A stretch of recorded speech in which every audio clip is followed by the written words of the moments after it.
Alhamdulillah, alhamdulillahilladzi binikmatihi tatimmus salihah, wa ala alihi wa sahbihi wa man walah. May yahdihillahu fala mudilla lahu wa may yudlilhu fala hadiya lahu. Asyhadu an la ilaha illallah wahdahu la syarika lahu wa asyhadu anna sayyidina Muhammadan abduhu wa rasuluh. Wa qala ta'ala ya ayyuhalladzina amanu taqullaha haqqa tuqatih wa la tamutunna illa wa antum muslimun. Wa qala ta'ala fi ayatil ukhra laqad kana lakum fihi uswatun hasanatun liman kana yarjullaha wal yawmal akhir wa man yatawalla fa innallaha huwal ghaniyyul hamid. Allahumma salli ala sayyidina Muhammad wa ala ali sayyidina Muhammad. Amma ba'd. Alhamdulillahi rabbil alamin. Segala puji bagi Allah subhanahu wa ta'ala. Dengan segala limpahan nikmat dan karunia-Nya, kita bisa berhadir di masjid yang dirahmati oleh Allah subhanahu wa ta'ala ini dalam rangka melaksanakan ibadah salat fardu Jumat sebagaimana yang diwajibkan oleh Allah subhanahu wa ta'ala. Marilah kita senantiasa banyak bersyukur kepada Allah subhanahu wa ta'ala dengan kita bersama-sama meningkatkan keimanan dan ketakwaan kita kepada Allah dengan menjalankan segala apa yang diperintahkan oleh Allah dan meninggalkan segala apa yang dilarangnya.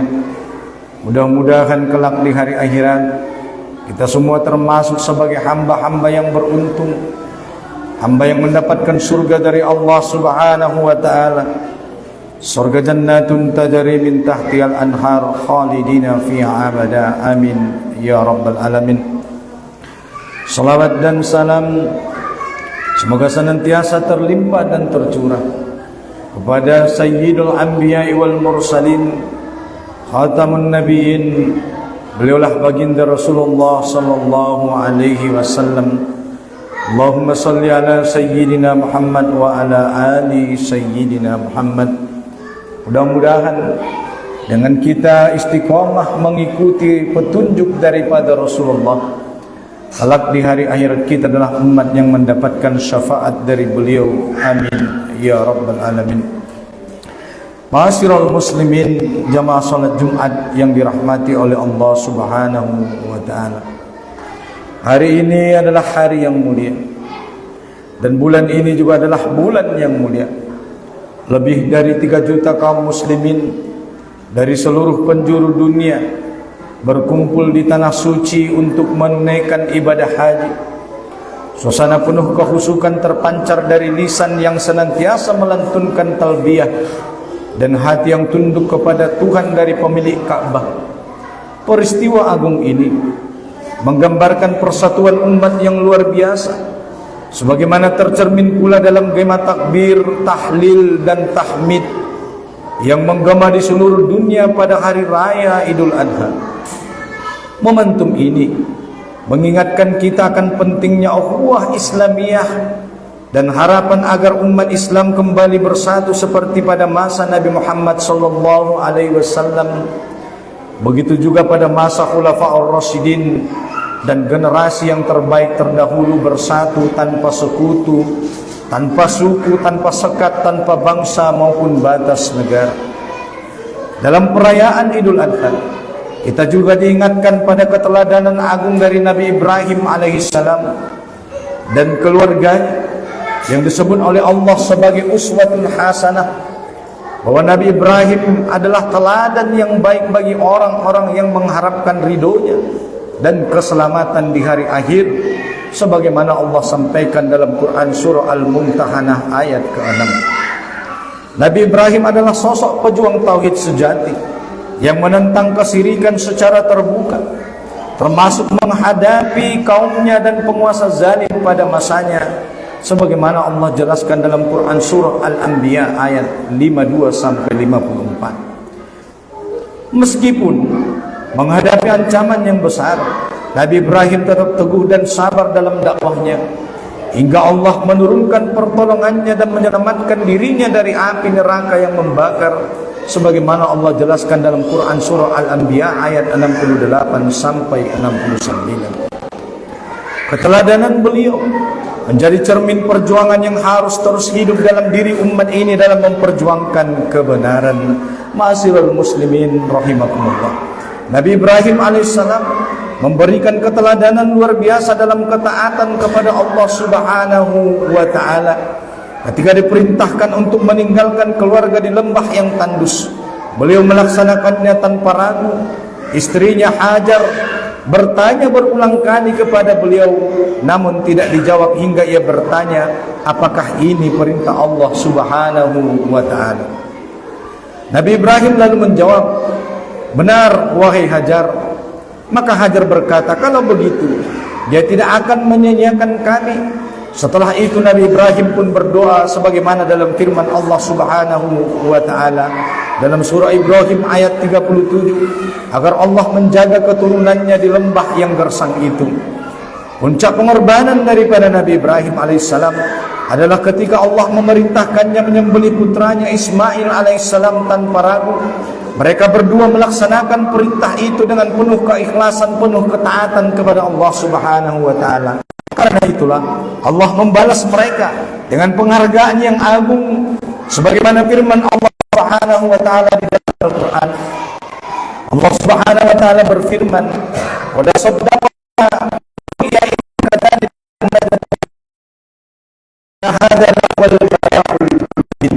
yang artinya, sungguh kamu telah membenarkan mimpi itu. Sungguh demikianlah kami memberikan balasan kepada orang-orang yang berbuat baik. Sungguh ini benar-benar suatu ujian yang nyata." Quran surah As-Saffat ayat 105 sampai 106. Keteladanan Nabi Ibrahim alaihissalam seharusnya mendorong setiap muslim untuk taat secara menyeluruh kepada Allah Subhanahu wa ta'ala. Karena tidak layak seorang muslim hanya memilih sebagian hukum Allah dan mengabaikan sebagian hukum Allah yang lain. Allah Subhanahu wa ta'ala memperingatkan kita di dalam ayatnya. Allah Subhanahu wa ta'ala berfirman, "Afatu'minuna bi ba'dil kitab wa takfuruna bi ba'di? Fama jazaa'u man yaf'alu dzalika minkum illa khizyun fil hayatid dunya wa yaumal qiyamati yuradduna ila asaddil adzab wa mallahu bighafilin amma ta'malun." Yang artinya, apakah kalian mengimani sebagian ayat lalu kalian menolak sebagian ayat yang lainnya? Tidak ada balasan bagi orang yang berbuat demikian di antara kalian melainkan kenistaan dalam kehidupan dunia, dan pada hari kiamat mereka dikembalikan pada siksaan yang sangat berat. Allah tidak lengah dari apa yang kalian perbuat. Quran surah Al-Baqarah ayat 85. Ma'asyiral muslimin rahimakumullah, sayangnya banyak yang membatasi ketaatan hanya pada aspek ibadah, ritual atau akhlak, tetapi menolak syariat Islam dalam aspek sosial, ekonomi, politik dan pemerintahan.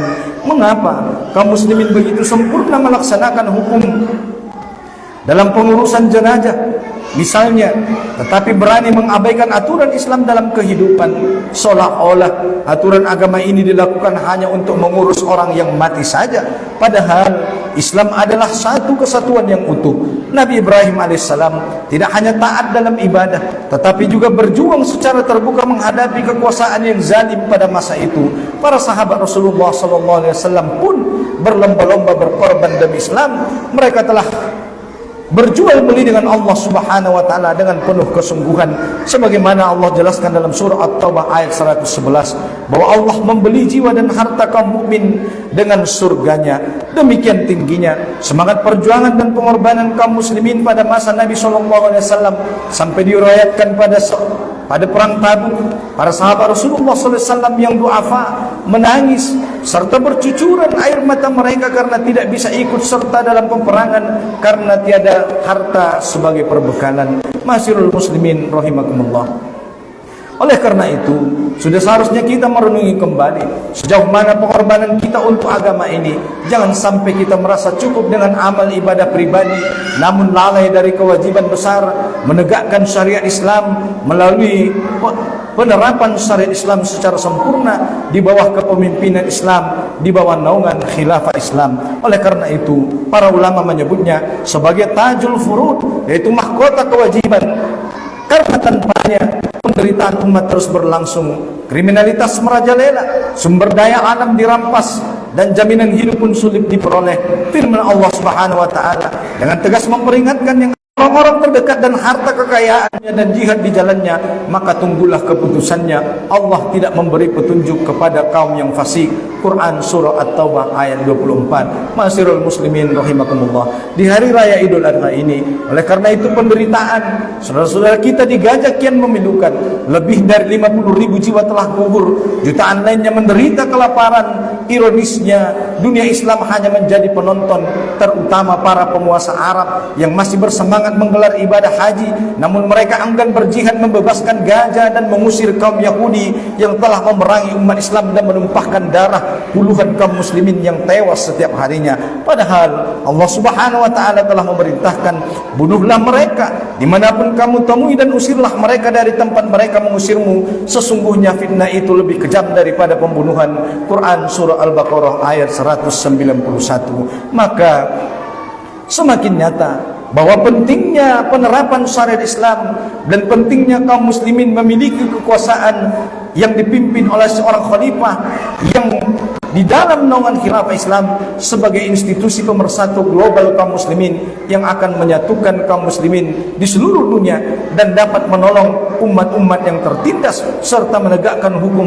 Allah di muka bumi, sebagaimana sabda Rasulullah sallallahu alaihi wasallam bahwa seorang mukmin bagi mukmin yang lain bagaikan satu bangunan yang saling menguatkan satu sama lain.